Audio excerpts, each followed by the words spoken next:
within their situation that most time I get the parents who are, they're like, I give up. They're like, or they're telling me they give up. It's an interesting thing for me because they're telling me they give up, but they're there. I don't think this is going to work. I don't think this will do any good. They won't listen to anything we say. I've read every book out there, every parenting book out there. None of these things work for me, will work for this particular child.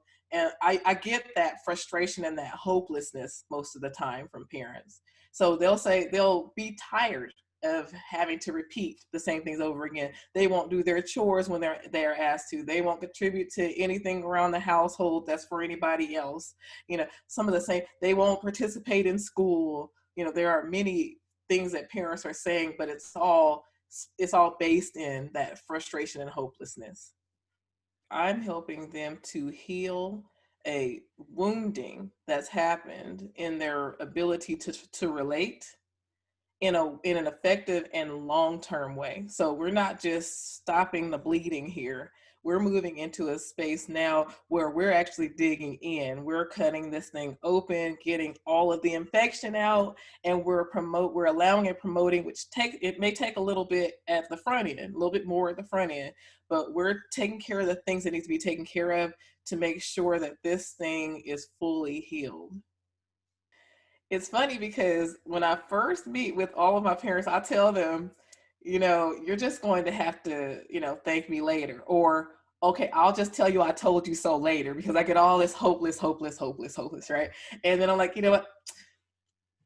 I'll just tell you I told you so later. And so most of the time they don't really they do get to thank me. But most of the time I kind of get them and I'm like, oh, you are so good at that. How'd that work out? That worked out so well, didn't it? You're so great at this, and then I'll say, I remember once upon a time you told me, I do that. But most of the time it's just thank you for giving us a way to be able to have some breakthrough with this child. So thank you for helping us learn how to be listened to, and things like that. Because most of the time it's just parents don't feel heard. So the kids don't feel heard. The parents don't feel heard. There is no connection. There's no sense of we're working together on this. We're on each other's sides. Like we both have the same goal in mind. I want you to be happy. As a parent, I want you to be happy. I want you to feel loved. I want you to feel safe, right? And that's how you want, ultimately, even if you don't act like it because, you're in ego protection mode. You want to be happy. You want to feel safe. You want to feel loved, So most of the time the work that I do is so intricate.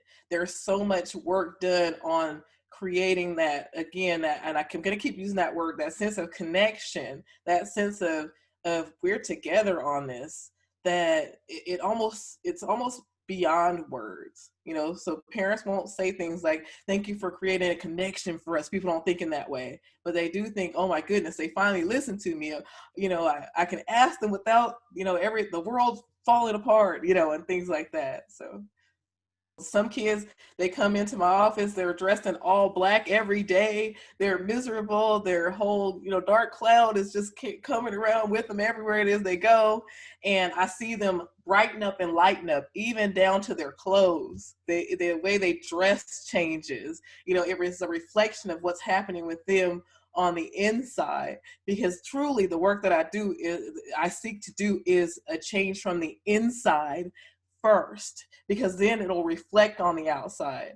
Just like when you have certain things going on the inside, it's always going to show itself, no matter how much you try to cover it, no matter how much you try to act like, Miss Mary Sunshine or whatever. It doesn't matter, because it all eventually comes out.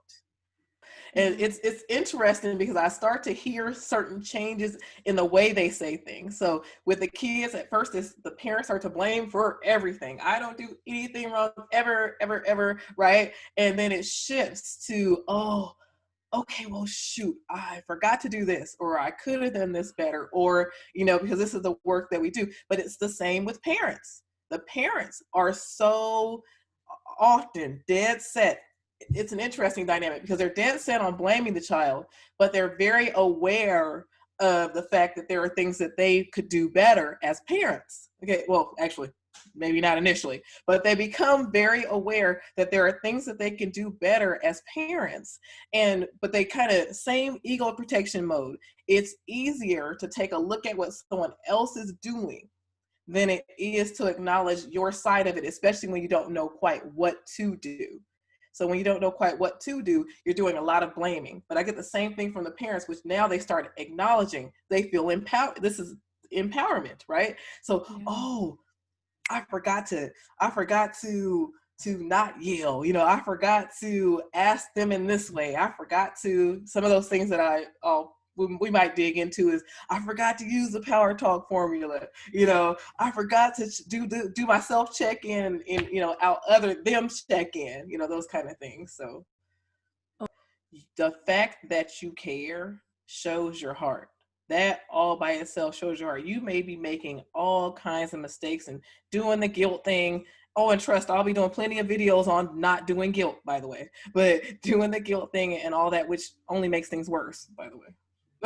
So, but you're absolutely fantastic, and you have to now center yourself in that understanding. If you're not there with understanding who you truly are, then you're going to struggle in wanting to blame yourself or other people for when you're acting out, to call yourself a bad, or question yourself as to whether or not you are a good parent, when those other people out there that are giving you the stink eye because they don't understand what it's like to have a hypersensitive kid, when they're out there giving you that stink eye, you're worried, kind of defending yourself. When you're in your quiet moments, you're going to do the same thing to yourself, judge, and say, oh, well, am I this bad parent? No, you're not. No parent out there that cares about their child is missing it by a mile. You're not even missing it by several inches. You're missing it by the tiniest little bit. There's a tiny little piece that's just been missing that we're not taught by this society. People aren't taught to think this way. They aren't taught to go deeper and think about these things. Or they may be taught to go deeper, but maybe not deeper in a way that will cause them to be able to use that to connect with another person. Just the fact that you care alone is enough for you to make such a huge difference when you're talking to your child. Like when you're talking to your child, when you can come to them with your real truth, which is that I want so badly for you to be happy. Like the worst feeling in the world for me is for me not to like you because I love you so much. And I know that if I love you so much and you're not feeling liked by me, that's going to be like the biggest damage in the world. But I need to see more of this from you because I'm not feeling that liking towards you. When you're able to start saying things like that, then you're still able to reflect your truth to them.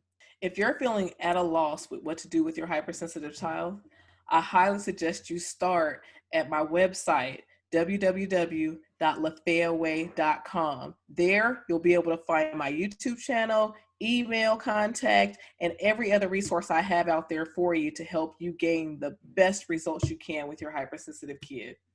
So go visit the Lafaya Way today.